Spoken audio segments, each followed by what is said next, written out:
was not an accident.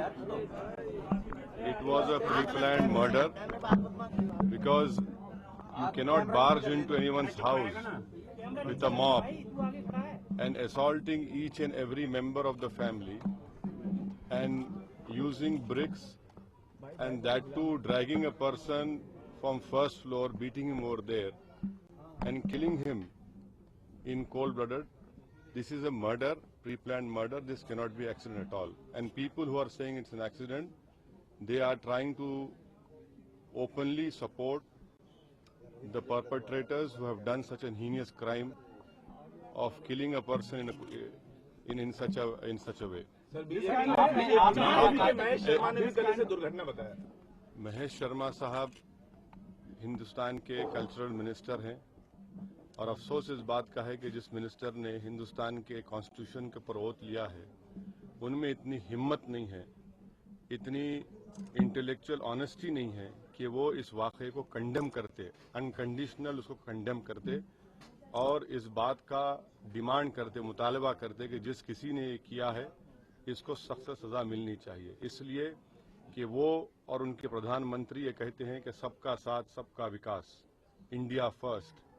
जब ये सब बातें होती हैं तो जब इस तरह के वाक़यात होते हैं तो उसको उन अल्फाज को सिर्फ अल्फाज नहीं रखना चाहिए बल्कि उस पर अमल होना चाहिए। और इसीलिए वो बचाने की कोशिश कर रहे हैं कि एक्सीडेंट कहकर, एक्सीडेंट नहीं था, ये एक प्री प्लान तरीके से हुआ है, बाज़ाब्ता मंदिर से ऐलान हुआ, रूमर मॉन्गरिंग बोल रहे हैं, मगर एक तरीके से पूरा आकर यहाँ पर इनको मारा गया। लेट मी आंसर, बोलिए अब क्या सवाल है? किसकी कॉन्स्पिरेसी मानते हैं जो ये पूरी घटना हुई? कौन से लोग? देखिए ये वो जहन है जो हिंदुस्तान के सेकुलरिज्म के खिलाफ है। इसके पीछे वो जहन है जो हिंदुस्तान के भाईचारे के खिलाफ है। इसके पीछे वो जहन है जो हिंदुस्तान के मुसलमानों को शक की निगाहों से देखते हैं। ये गोश्त का हमला नहीं था, ये मजहब के नाम पर इनको कत्ल किया गया है। ये मेरी राय है, मैं पहले भी कह चुका हूँ, आज भी कह रहा हूँ। और अफसोस इस बात का है कि जब एक आदमी का, इंसान का कत्ल हुआ तो समाजवादी पार्टी की हुकूमत बजाय इसके कि कातिलों को गिरफ्तार करती, पकड़ती, वो गोश्त को ले जाकर फॉरेंसिक एग्जामिनेशन करा रहे हैं। मैं तो ये कहूँगा कि उन लोगों का दिमाग की जांच करानी चाहिए, गोश्त की नहीं, दिमाग की जांच करानी चाहिए कि इनके दिमाग में इतना बड़ा जहर भरा हुआ है कि एक शख्स जो मर चुका है बजाय उसको विक्टिम ट्रीट करने के उसको एक्यूज ट्रीट कर रहे हैं। मोदी जी का बयान मोदी जी आज मोदी जी बिहार दौरे पे हैं। मैं इसलिए कह रहा हूं कि कल प्राइम मिनिस्टर ने हिंदुस्तान की मशहूर ग्लोकार आशा भोसले के बेटे का इंतकाल हुआ तो प्राइम मिनिस्टर ने ट्वीट करके कंडोलेंस उनको दिया। हम ये उम्मीद करते थे कि हम प्राइम मिनिस्टर भी यहाँ पर अखलाक की मौत के ऊपर सरताज से कंडोलेंस करेंगे और इसको कंडेम करेंगे, मगर अफसोस है कि प्राइम मिनिस्टर, एक मशहूर गायिका के बेटे का इंतकाल हुआ, वो भी गमगीन बात है, मगर जिस तरीके से यहाँ पर अखलाक को मारा गया, घर में घुसकर फर्स्ट फ्लोर से मारते हुए नीचे लाकर उसको फेंक देना, हम तो उम्मीद कर रहे थे कि सबका साथ सबका विकास कहने वाले प्रधानमंत्री कम से कम ट्वीट के जरिए उसको कंडेम करते हैं। इलाके में जो कुछ भी हो रहा है उस पर एक सवाल है। प्रताप सेना और समाधान सेना जैसी छोटी छोटी सेनाएं आ गई हैं जिनके बारे में बात हो रही है कि उन्होंने पहले से भड़काया।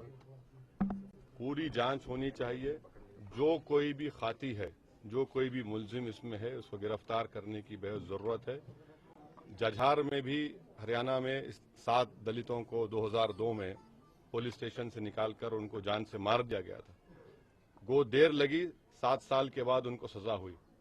हम ये डिमांड करते हैं कि जितने मुलजिम की शनाख्त हो चुकी है या जितने इसमें इन्वॉल्व थे, उन सबको गिरफ्तार करके एक टाइम बाउंड मैनर में इनको सख्त सजा मिलनी चाहिए और 302 के तहत जो मैक्सिमम पनिशमेंट इनको मिल सकता है मिलनी चाहिए। और मगर जो मुजफ्फरनगर के कांड के बाद जिन मुस्लिम खवातीन को, औरतों को इज्जत लूटी गई, उनको अब तक इंसाफ नहीं मिला, तो हमको डाउट है, बल्कि पूरा यकीन है कि समाजवादी की हुकूमत इन लोगों को सजा नहीं दिलाएगी, बल्कि कुछ ना कुछ करके थोड़े दिन जाने के बाद, जिस तरह मुजफ्फरनगर के कांड के बाद जो लोग पकड़े गए थे सब बाहर निकल गए बेल में, वही ये कोशिश कर सकते हैं।